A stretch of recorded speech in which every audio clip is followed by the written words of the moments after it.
Adding doors and windows works the same way, so let's take a look at windows as an example.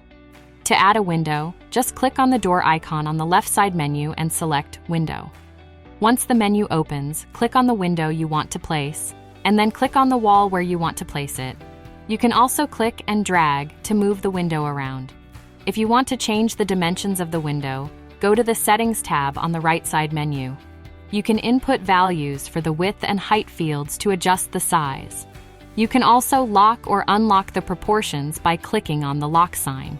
Please note, though, that by allowing disproportionate size change, you risk the appearance of the end result.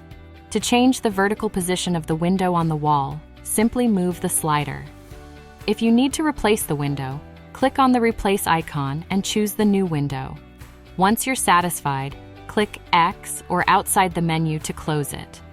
On the Properties tab of the right side menu, you can find information about the selected model. You can change the available material variants by clicking on them, as well as delete and replace the window.